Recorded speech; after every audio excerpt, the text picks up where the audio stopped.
Hola y bienvenidos al curso de Introducción a la Programación por parte del proyecto Integra Educación. Como ya dijimos, es Introducción a la Programación. Vamos a empezar definiendo lo que es programación. La programación básicamente es una serie de instrucciones que le da, en este caso, el programador a la computadora para ejecutar acciones en un programa o ejecutar un programa en sí. Hay bastantes conceptos básicos. Básicamente este curso es em, teórico, es bastante de mucho concepto y de entender cómo funciona los sistemas operativos y los programas a la hora de ejecutarse. Eh, Vamos a empezar con lo que es una interacción entre un usuario y una computadora. Cómo funciona eso por dentro. Entonces tenemos el usuario.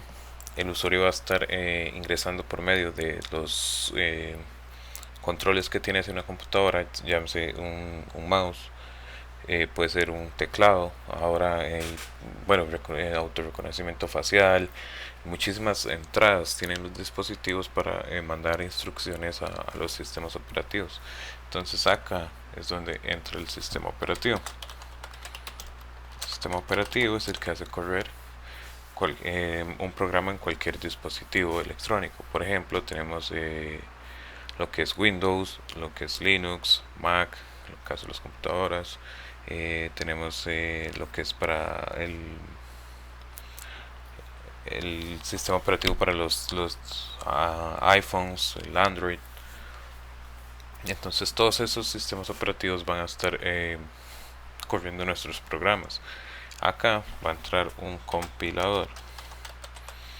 Entonces existe un compilador que es el que traduce las instrucciones que tiene un programa a lenguaje máquina. Aquí entramos en otro concepto que es lenguaje máquina. Voy a ponerlo por acá, lenguaje máquina. Esto, ajá. Y tenemos otro concepto que es código fuente, código fuente también, o lenguaje de alto nivel también se le conoce. Este código fuente es con el que se programan, o como valga la redundancia, los programas, como con las instrucciones que se le dan a los programas, está en un código fuente para ejecutar acciones. Y lenguaje máquina es lo que entiende y lo que puede correr una computadora. Este lenguaje máquina está en unos y ceros, es lo que se llama código binario. Son puros unos y ceros, es lo que reconoce una computadora. Entonces el compilador es el que se encarga de traducir el código fuente o todas las instrucciones que un programador, un profesional en desarrollo de software puede darle a un programa y dárselos a la computadora, que la computadora ejecute estas acciones y responda de vuelta. Por esto estas fechas de acá, flechas, son todas de ida y vuelta. El usuario manda una instrucción, el sistema operativo por medio del compilador traduce eso, se comunica con la computadora y recibe una respuesta que es expuesta visualmente a un usuario. Damos un clic y tal vez nos redirecciona una pantalla hacia otro lado, o nos marca un texto así como acá, o nos informa de un error, algo que estamos tratando de ingresar que no está permitido por cuestiones de programación o por cuestiones de errores de ejecución. Entonces, ahí ya vemos cómo es que funciona una interacción entre un usuario, que es lo que pasa hasta el compilador. Entonces, este código fuente es lo que un programador, a lo que la programación viene, es en lo que trabaja, cómo desarrolla y cómo manda todas esas instrucciones. Ahora vamos a ver lo que sería lo que son las etapas de diseño y ejecución de un programa. Entonces tenemos acá lo que es el inicio. Aquí ya tengo preparado este pequeño mapa. Acá está el inicio. Acá vamos a editar programa, vamos a escribir todas las instrucciones como ya dije anteriormente, se llama el código fuente. Este va a compilar ese programa, o sea, se va a traducir al lenguaje de la computadora, va a ser por la computadora, va a detectar errores de sintaxis. Ya vamos a ver un poco más adelante lo que es la sintaxis, pero básicamente cuando estamos ejecutando, creando código en cualquier lenguaje de programación, estos lenguajes tienen una sintaxis, una guía de palabras que debemos usar de cierta forma, y si hay un error, entonces el programa que estemos usando para editar este código nos va a informar de que hay errores de sintaxis y que ese programa entonces no se puede compilar, o sea, no se puede traducir al lenguaje máquina. Entonces vamos a lo que sería entonces comprobar errores, que sería ese paso que acabo de explicar, y luego errores en tiempos de ejecución. Aquí me queda un poco pequeño, pero va a ser un poquillo más grande.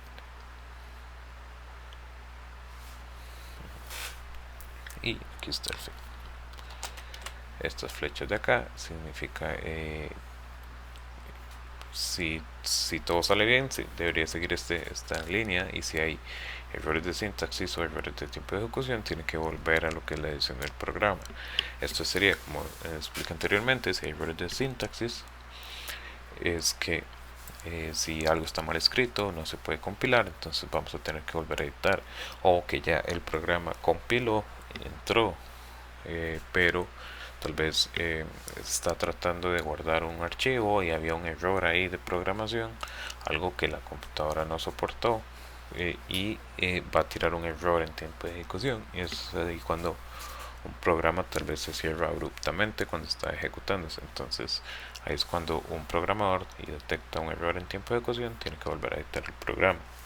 Entonces vamos a explicar un poco más a fondo lo que son estas etapas de diseño y ejecución de un programa. Entonces lo primero que tiene que hacer un programador para empezar a seguir esta línea antes de editar el programa, no es simplemente ir a escribir el código, se debe hacer un análisis del problema. Por ejemplo, ya sea a nivel empresarial o que vayamos a crear un programa de uso personal, como para practicar o para empezar a estudiar, vamos a tener lo que se llama un problema, por ejemplo, una solución que queremos satisfacer. ¿Para qué vamos a crear este programa?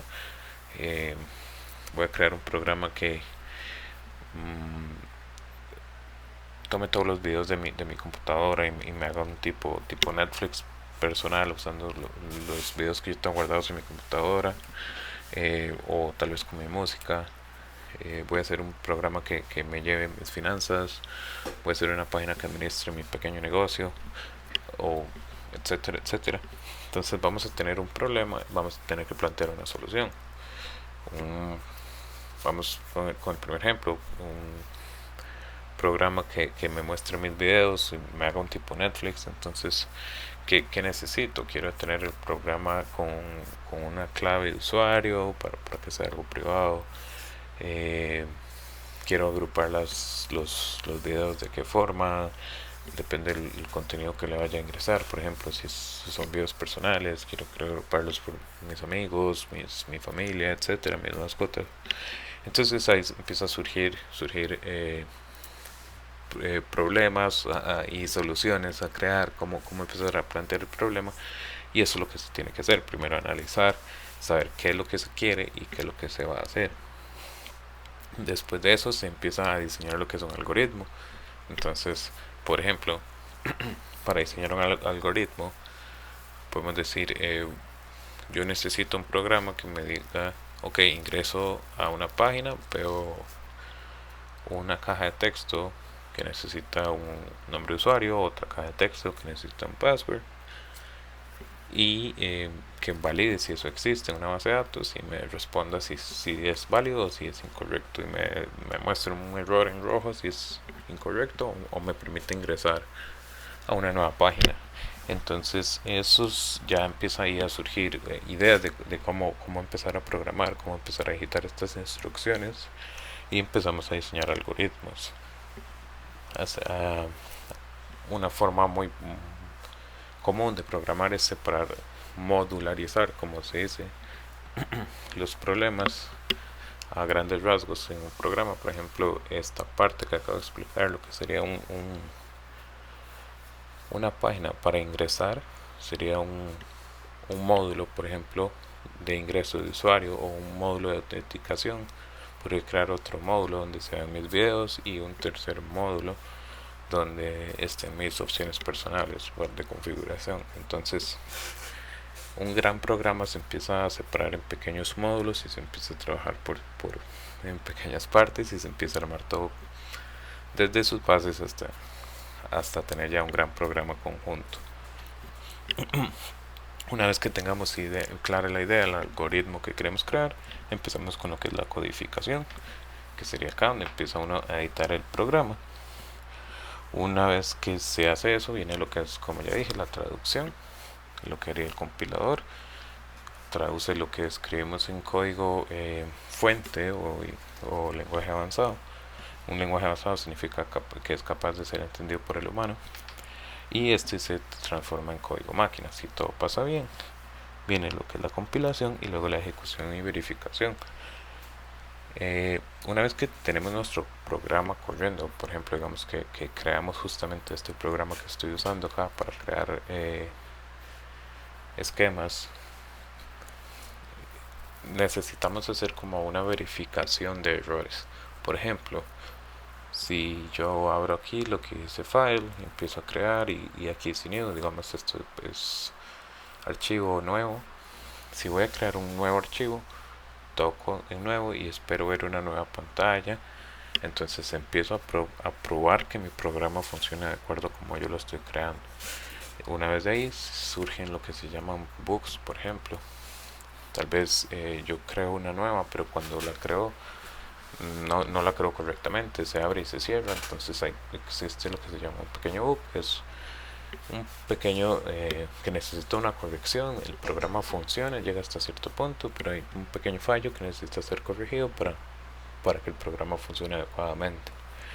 Entonces eso es básicamente como es desde donde nace una idea hasta donde ya tenemos un programa funcionando. Bueno, más adelante vamos a explicar lo que es una arquitectura. Existen muchas estructuras o arquitecturas usadas. Por ejemplo, hay unas que se llama en capas, en servicios, y esta que se llama cliente-servidor, que es como una muy común que se utiliza, que es cuando un cliente hace llamadas a un servidor. Este servidor se conecta a una base de datos y nos responde. Entonces, esto es aquí lo que vamos a tratar de explicar acá es dónde se puede alojar un programa. Ya vimos aquí cómo se crea un programa, cómo un usuario lo usa. Entonces vamos a ver cómo este programa puede vivir en uno o más servidores, computadores, para ser usado por los usuarios. Entonces, existe lo que es el cliente. En este caso sería un usuario con una computadora haciendo peticiones. Por ejemplo, en este caso vamos a hacer como si fuera una petición en internet. Entonces un usuario se mete en su laptop personal, carga Google Chrome y ve la página de Facebook.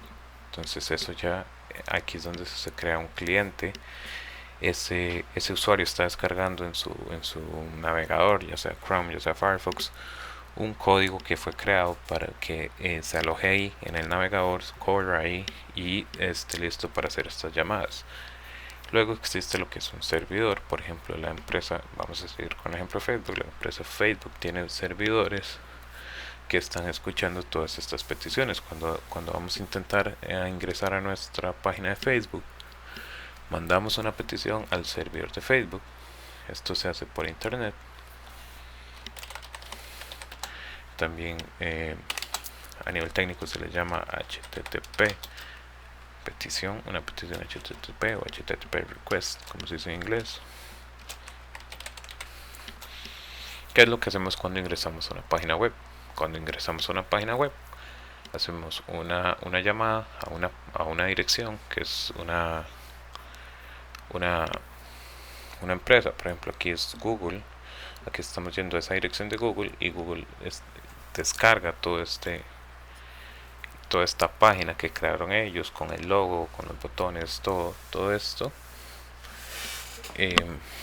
Es lo que vi aquí, y cuando yo lo estoy usando empieza a lanzar peticiones a los servidores de Google para responderme y dar la información que ellos tienen alojada ahí a nombre de mi usuario.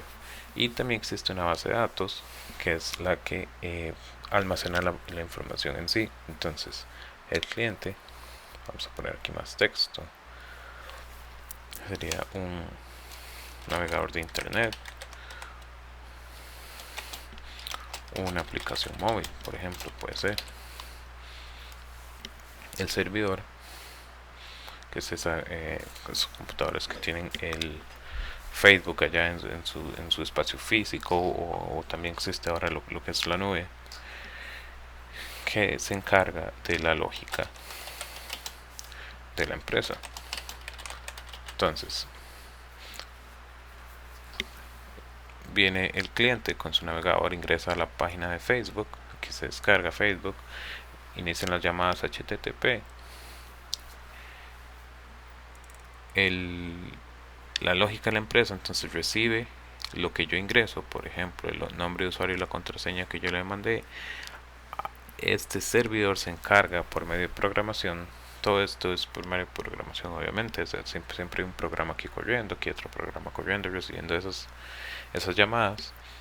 Él revisa con la base de datos, consulta la base de datos, recibe la información que tienen ellos, verifican si existe ese nombre de usuario con esa contraseña asociada, y si es correcto me responde a mí aquí, me dice ok, puedes ingresar a Facebook, me ingresa y veo mi página principal, o me dice hay un error, este usuario no existe, esta contraseña es incorrecta, etcétera. Entonces, como dije anteriormente, aquí se descarga un código que es, como dije aquí, un programa. Se descarga aquí un código a nivel web, lo podemos ver acá. Existe un código detrás de todo esto que se descargó aquí en Google Chrome. Aquí hay un código que está haciendo llamadas HTTP a otro código que está acá, que se le llama backend, o el servidor, que está escuchando y está procesando esa con lógica de la empresa. Como dije anteriormente, es un programa que, como expliqué anteriormente, la programación son una serie de instrucciones, está recibiendo esas instrucciones, consultando base de datos y respondiendo. Vamos a ver qué más tenemos. Bueno, cada estos programas que están corriendo, por ejemplo acá en este servidor, en programa, escuchando estas llamadas, están creados en lenguajes de programación. No es solamente un lenguaje, existen muchos. Entonces un servidor puede estar un programa, un lenguaje de programación u otro. Por ejemplo acá podemos ver que existen muchísimos, algunos ni siquiera reconozco el logo. Existe Pascal, Node, que esto es JavaScript. JavaScript es solamente para cliente. Node es solamente para servidor. Esto se va conociendo, es mucha información para recibir de un momento, pero digamos, se va conociendo poco a poco. Ya se sabe cuáles lenguajes para qué, cuál sintaxis es de cada lenguaje. Un programador profesional normalmente no conoce todos estos así como de memoria. Normalmente los programadores se enfocan en una sección de lenguajes y se especializan en esos. Por ejemplo, podría decir que en este y este, que son bastante populares, estos que están aquí en el centro son como los más populares, y en ellos empiezan a crear una carrera. Empiezan, por ejemplo, Microsoft. Este es un lenguaje de Microsoft, este de acá, que es uno muy popular. Todos los programas que son de Microsoft muy posiblemente están hechos bajo este lenguaje de programación. Entonces el conocer únicamente este lenguaje de programación abre muchísimas puertas de trabajo futuro. Y aquí por último un pequeño ejemplo de lo que es un código de programación. Como dije, esto es una clase muy teórica, muy informativa, con muchos conceptos, pero que es un ejemplo de lo que es programación. Esto es un lenguaje es este de acá que se llama JavaScript, y simplemente es ahí un pequeño código que en una consola debería escribir el nombre hey there, se le da el nombre Sammy, hola ahí Sammy. Entonces más adelante ya vamos a ver lo que es código, pero esto fue solamente una pequeña introducción a la programación. Muchas gracias y nos vemos pronto.